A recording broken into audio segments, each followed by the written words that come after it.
大家好，欢迎来到我们频道，我们是 RCI。那我们今天来为大家介绍的是这台 Toyota 的 Alphard。那今天这台车呢是来装康博斯的 GT5 新的环境主机。那我们现在赶快大家来看一下吧。OK， 那现在大家来看到的这个就是新的 GT5 它的桌面的画面。OK， 那一台安卓机呢，它一定要有基本的导航。那我们选用的是导航王的部分。那导航王呢，它一样，你可以从关键字或者是地址以及电话，来去搜寻你要去的地方。然后这个导航的部分它是永久免费升级的。OK， 那再来就是收音机。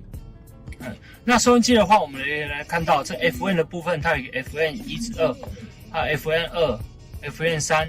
那这个部分的话，它每一页底下都会有6个电台可以让你储存你喜欢的电台，所以总共3页，那就有18个电台你可以去储存。那在 AM、AM2 的部分 ，OK， 那再来就是第3个蓝牙。OK， 我们可以看到蓝牙的部分，那这边会有一个通话记录，然后你也可以用这个键盘去输入你想要拨出的电话，以及搜寻联络人，然后用蓝牙播音乐等。那再来就是上网。OK， 那这台安卓机它一样是可以上网。那 YouTuber 一样，你可以从这台安卓机去观看你喜欢的 YouTuber 的部分。然后再来就是视频的播放。我们一样可以去选择自己想要的音乐。那只要把音乐储存在机器里面，就可以直接听取了。OK， 那我们来看一下它有其他哪些应用呢？那这些是目前基本的应用软体。那你想要有新的软体的话，你也可以自己从 Google 的 Play 商店去下载。那现在这台 GT5 呢，它有一个新的功能的。那我们可以按照客人自己的喜好去更改你桌面底下这一排的 App。那我们可能说，好，我们现在想要说，我可能想要说，我要一个 Play 商店，我把它放在桌面。那我只要点取 Play 商店，长按，然后移动到桌面，这样就可以了。OK， 那再来是一个它的分屏的部分。现在的分屏呢，早期的分屏是点选要长按你要的 App， 然后左右滑动。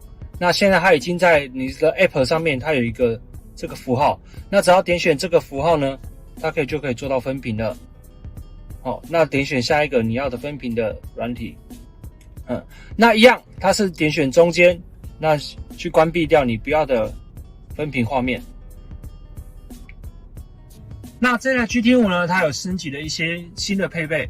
第一个就是从我们的 WiFi 的话，早期的安卓机只能连线 2.4G， 那新的 WiFi 都已经可以连线到 5G 了。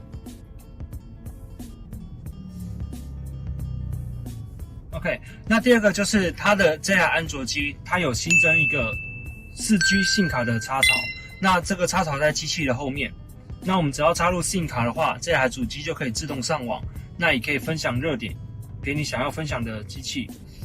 那再来就是这台安卓机基本配备就是 4G 的暂存记忆体以及 64G 的容量。那它也有另外一个版本，就是 6G 的暂存记忆体，然后 128G 的内存容量，那可以有更快的速度以及更大的存取空间。音效的部分呢，它也有所提升，它是从早期的40瓦提升到45瓦。那有新增的一个功能，就是它可以用光纤去连接到你的扩大机。那蓝牙的部分呢，它也从原本的 4.2、BT 4.2 升级到 BT 5.0。那再来就是它的画面解析度呢，由早期的1024×600提升为1280×720。那它现在等于说它的画面已经是 HD 720的画面了。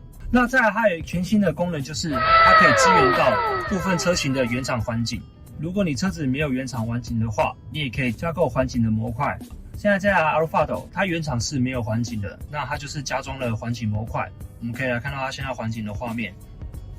这是左视的部分，那右视的部分，以及前视还有后视，然后一样搭左方向灯会有左视画面，打右方向灯也会有右视的画面。那它这个环境的话，它左上角有一个录影的灯，代表说它现在是视路环境视路的部分。那我们现在就赶紧来上路，让大家看一下它360度环景的效果。打开环境吧。OK， 那我们现在打开环景。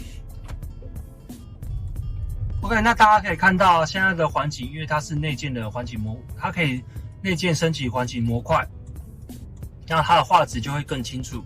那早期的话，它是靠 AV 端子接头，那它的输出画质是480。所以画质上面的话都会比较模糊一点。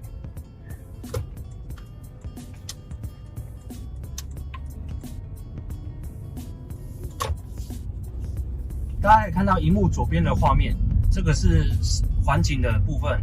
那也可以看到它每一个它镜头与镜头间的连接，效果都做得不错。OK， 那我们一样行驶中的时候，我们可以点选后镜头，那它也可以当一个照后镜来使用。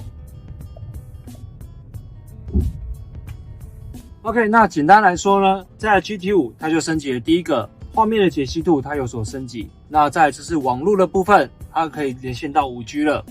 那再来它可以插入独立的 SIM 卡，以及它的蓝牙、音效等等都有所提升。那主要就是它的环境的部分。那环境的画面其实是很清楚的。OK， 那我们影片就介绍到这边。如果有喜欢我们的影片的，有什么疑问可以在下方留言。那记得按赞、订阅以及分享。那期待我们下一期的影片吧，谢谢大家。